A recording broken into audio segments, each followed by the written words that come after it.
Hi guys, it's the middle of May. It's May 19th or something like that. Just finished working out in the garden. I figured I'd do an update. So the last video, I attempted to grow some potatoes. The blue potatoes have come up in this one and this one, and you can see I've already added some soil. And my red and white, some of them rotted and some of them didn't, but none of them sprouted. So I've taken out the rotten ones and cut them up. And we're going to try again in these 3 barrels here, between red potatoes and the yellow potatoes.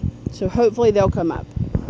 I do want to give a shout out to Danny Reed, who has been awesome in giving me all these PVC poles that you see in front of you. I only had 6 tomato cages, or 5 tomato cages, and I definitely wanted more tomatoes this year than I had last year. So I opted for something that's a little bit more supportive and versatile. And so I've got cucumbers going in these 3, and you can see they're going to be able to vine all the way up here.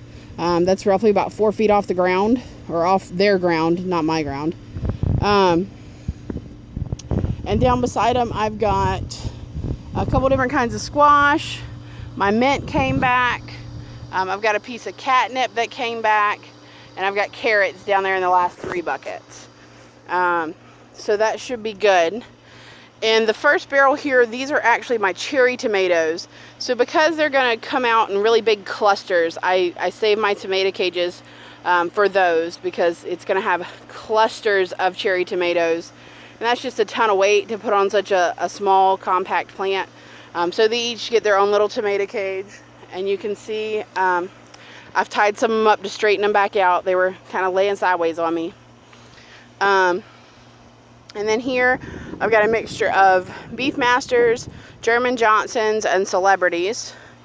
And they started off as little bitty tiny plants, and in about a week and a half, I have these, 2-foot tall monsters that already have flowers on them.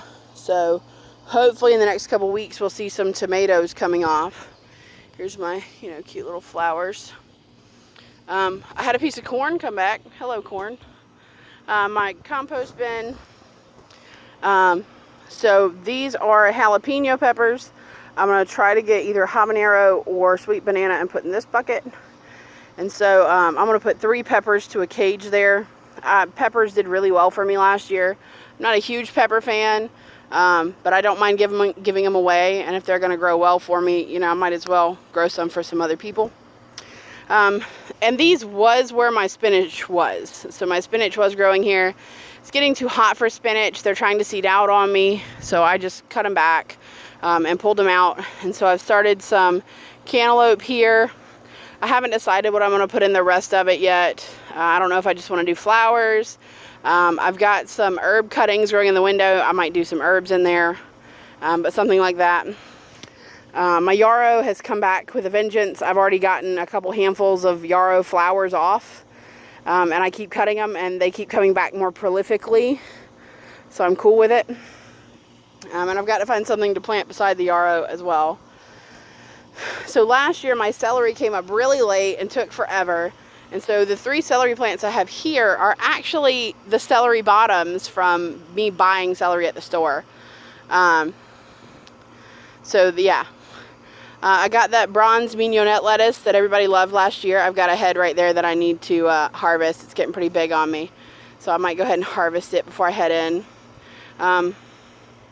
Been weeding pretty heavy this year, especially in these. These are the ones that got really badly growed up with grass last year, and so they've got lots of grass and clover sprouts in them, and so I'm constantly weeding. Here's my German chamomile. It's kind of filled out. If I let it, it'll take over this whole bin. I'm not worried about it. Same thing for the toothache plant growing in the back there. That'll take over the whole bin if I let it, so it's just kind of however big I want to let it get. They'll get pretty big. And then in the last 2 here is something that I tried to grow last year, but actually got choked out by the toothache plant. This is called blue hyssop. Blue hyssop it's a really pretty flower. It does have some, anti-cold properties. So, I'm hoping to grow some and dry some. And, if I start getting a cold, I'll go make some tea to fight it off. So that's what I've gotten so far. You can see I still have them up on pallets. Best idea ever. It's giving me a lot of abilities. It's a little bit higher off the ground. It's a little bit easier on my back. I'm able to spray for the weeds along the bottom here without worrying about, well, are the roots of my plant going down into the soil? Are they going to get the weed killer and kill them? So you can see in some spots the weed killer's already done its job. In others, it thinned it, so I've gone back today and done a second application. All my tomatoes, I added Tomato Magic to the soil before I planted my tomatoes. And I think that's why they've come up a lot stronger this year than they did last year.